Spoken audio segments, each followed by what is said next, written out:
It's been a busy time, Lisa. It's pretty busy. It has been, yeah. The book first, from Mother. You know I'm a fan of your books. I know, you're I've so made lovely several about them. recipes, and they never look quite like yours, unfortunately, because I'm useless. But anyway, your books are so beautiful. This is called From Mother to Mother. Yes. And really, what's really nice about this is how it all came about, I guess. And it was trying to garner as much experience from your friends and family, really, wasn't it? Yeah, I could have actually called it From Mouth to Mouth, in the fact that I always talk recipes with my friends, friends of friends. If I don't know people, it's one of those things that you talk about food and it's a real icebreaker. And so that's where I've always got my inspiration, by saying, what are you cooking? And what do you want to make? And somebody says, oh, well, I do this thing, you know, I do fish tacos or something. And I'll go, oh my God, that's a great idea. And so then you take a recipe and you change it and you do your thing with it. And so I'd asked all my friends and I'd put an email down saying, what's your go-to recipe, an easy recipe?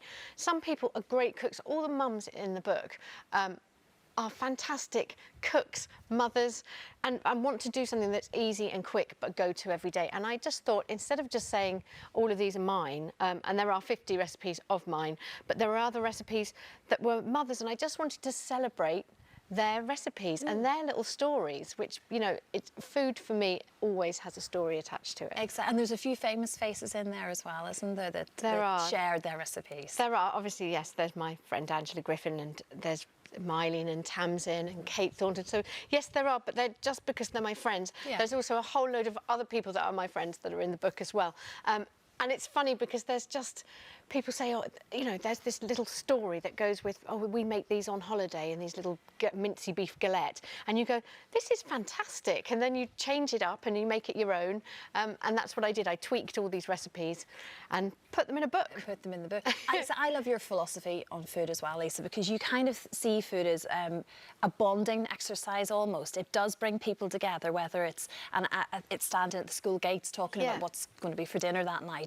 There's a conversation to be had. Absolutely. About food. I think that it's one of the only things we can do now, and it's sort of getting less and less because everyone's so worried about what they're eating, but it's something you can do as a family and share. It's the only time phones go, and people don't have their phones at the table, especially in our house. It's like there's no phones, and we sit and chat about the day, and it can be something really simple, like a simple breakfast, you know, you're making scrambled eggs, or you can make a great big dinner, but everyone's sitting there chatting and eating together. And, you know, for me as well, cooking with my daughter, everything in this book she cooks, and so it's really lovely to be able to do it together. Yeah, of course. And I mean, I look at you now, and you're a chef to me. You're a proper cook, and you sort of almost feel like that too, because you're so passionate about it. Yeah, I mean, it's been 7 years since I did MasterChef, which I can't believe. Where does that time scary go? Yeah.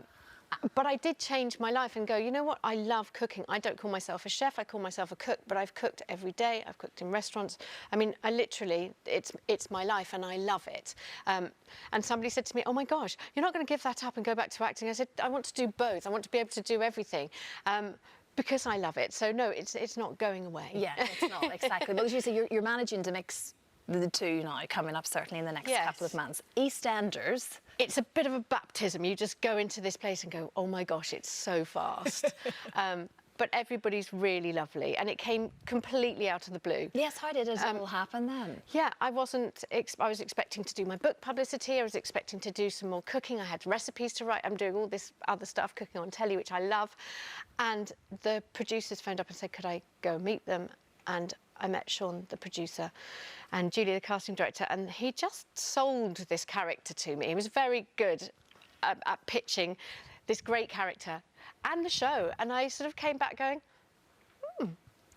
let's just see what happens. And then they phoned and said, you know, would you do it? And I thought, why not? Jump in and see what's the worst that can happen. Of course, it's great though, isn't it? And that's going to be, for the next couple of months at least, what a wonderful, wonderful little sideline to everything else that you're doing almost. And Eastenders, it doesn't get any better than that. No, and she's a great character, so I'm looking forward to playing her. Excellent, excellent. And I have to ask you as well before you go, this morning you're going on tour as such. So yes, we'll be doing lots of cooking and chatting. And all the presenters, the whole team, everybody's there.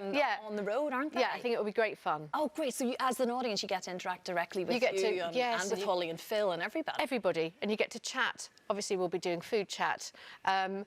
cooking, little demos. I think there's loads going on, so it should be great fun. Great stuff. Looking forward to it. Well, that's brilliant. Lovely to see you again, Lovely Lisa. to see From you. Mother to Mother is out now, and it's such a beautiful book. Just Thank have to you. tell you all. Thank you.